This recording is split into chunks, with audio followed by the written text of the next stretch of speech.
Good evening, welcome to Biz1st Review 360. I am Ravi Gamage. First, a look at tonight's top stories. Stalled Port City project gets green light to move on. Thailand seeks bilateral cooperation with Sri Lanka in technical, tourism and industrial development. Sri Lanka drops the controversial mode for free movement of persons in the proposed economic and technological cooperation agreement with India. Sri Lanka's export earnings continue downward trend. Also coming up in the program tonight, Chinese outnumber Indians visiting Sri Lanka. Now for the stories in detail. After months of scrutinizing Chinese-backed development projects, Sri Lanka is wooing China back. The Sri Lanka Investment and Business Conclave 2016, organized by the Ceylon Chamber of Commerce, was told that Sri Lanka is awaiting a proposal from China to operate the Hambantota Port and the Mattala International Airport. Let's find out the details. Sri Lanka is awaiting a proposal by China to operate the Hambantota Port and Mattala Airport ahead of Prime Minister Ranil Wickremesinghe's visit to Beijing next month. Now we have these huge white elephants, the Hambantota Port and the airport in Mattala. We have invited the Chinese investors to come and work with us on a joint venture basis, and they've agreed to send a proposal within a couple of weeks to operate the port as well as the airport, and in addition they will have set up an industrial zone in Hambantota, a 1,000-acre zone. So all this means well for the country, and at least the finance minister will have some income to pay off the debts.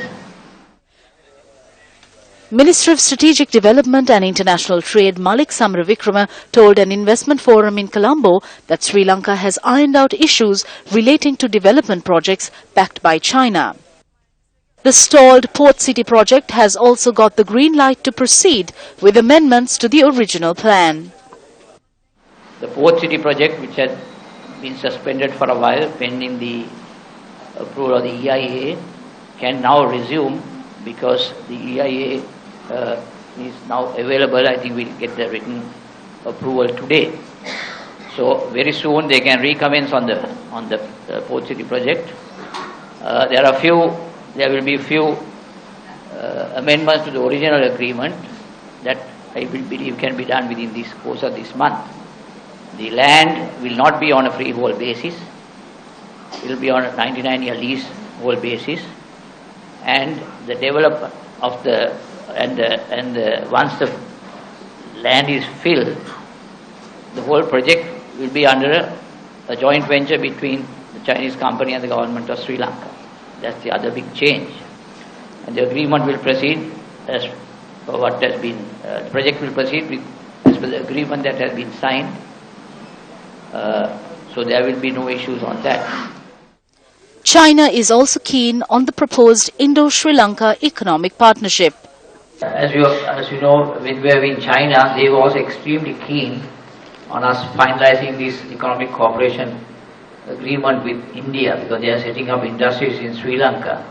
The Sri Lankan market is extremely small, and they are looking at the economic agreement with India for them also to produce in Sri Lanka and enter the Indian market as well as, of course, the European market. Thailand's Deputy Prime Minister is in the island to promote tourism and industry. Thailand's Deputy Prime Minister in charge of economic affairs, Somkhet Jatusri Pitak, is in the island on a 5-day official visit to promote economic and trade ties. Jatusri Pitak met Foreign Minister Mangala Samaravira and Minister of Strategic Development and International Trade Malik Samaravikrama for bilateral talks. Both sides sign an agreement on technical cooperation and cooperation in tourism and industrial development. Sri Lanka has decided to exclude the controversial mode for free movement of persons in the proposed economic and technological cooperation agreement with India. That's coming up right after this break. Welcome back to Biz1st Review 360. Sri Lanka has dropped the controversial mode for free movement of persons in the proposed economic and technological cooperation agreement with India and promises better consultation with stakeholders. The government has dropped the controversial mode for free movement of persons in the proposed economic and technological cooperation agreement with India. The proposed provision generated much opposition from the Government Medical Officers Association and IT professionals over fears that a large number of Indian IT professionals could flood the island's job market. We will naturally consult all the stakeholders, the chambers, the professionals, the trade unions, and even the opposition members of parliament. And then we'll come to a conclusion. I have no doubt that this agreement will be favorable to us. We are aware of the asymmetry between our two countries, the economic asymmetry between our countries. So we'll address those issues. And I'm sure we can conclude with an agreement which will be favorable to us and within which we can increase our exports. Now we have made a decision to exclude the mode 4, the free movement of persons. So that will not be allowed. But in year 2008, I think the IT-enabled services, that industry as well as the shipbuilding industry, had made a request to open these industries so that they can have skilled people, they can get the technology from India. So we'll look at that, we'll talk to the two chambers, the IT services, the chamber, there's, I think it's SLASCOM and a few other associations. We'll also talk to the shipbuilding industry and see how we can accommodate their need. Sri Lanka is awaiting a response from India on the framework for the agreement. Agreement is concerned. We have now sent our framework agreement to India for their comments. We expect the Indian government to send us their views or send us their framework agreement in a couple of weeks. Once we get their agreement, we will review that and we can come to some agreement on the framework between our two countries. Now, once the framework agreement is done, that will give us the scope for the final agreement. We can only work within that framework. The number of Chinese tourists arriving in Sri Lanka has outnumbered arrivals from India, Sri Lanka's biggest and closest neighbor. Tourist arrivals from China to Sri Lanka in February 2016 has outnumbered those from India, Sri Lanka's closest and main tourism source market. Tourist arrivals to Sri Lanka saw an increase of 19.4% to 197,697 in February 2016 compared to a year earlier. Arrivals from China rose 17.4% to 32,186 in February, while travellers from India rose 32.8% to 26,559. India was the biggest tourism source market for Sri Lanka in 2015. Growth in national markets such as United Kingdom and Germany remains strong. There are more stories coming up after this break. Stay with us. Welcome back to Biz1st Review 360. And now a look at some of the other top stories trending in the corporate arena.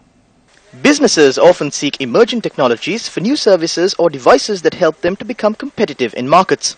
Organizations that invest in technology become innovative, creating a competitive edge over others. The International Conference on Innovation in Info, Business and Technology was held with the aim of creating a platform to collaborate, generate and share information between knowledge creators and business organizations. Up to date, we have produced more than 3,000 graduates. They are now in eminent positions in many companies in Sri Lanka and abroad. And there are those who have become prominent business leaders. Building on the academic strength and the industry collaborations and partnerships we are now focusing on establishing ourselves as the leader in research and development in ICT sector in the region. This conference brings together both academia and industry to share cutting-edge research on innovations, on technology-enabled business. This conference is a good platform to initiate collaborative research between our universities and between the industry and IIT as well. This is very interesting because now ICT has revolutionized how we do business. And for example, IT enables small businesses to be globally visible and to come up with business models that disrupt existing established markets. Also, established businesses can use things like big data analytics to come up with new models. The conference was organized by the IEEE Students Branch of Informatics Institute of Technology, sponsored by the E-Learning and Technical Communications ACM Professional Chapter, Japan Section. Well, that's all the news we have for you tonight. Make sure you join us again next Friday at the same time. I'm Ravi Gamage. Good night.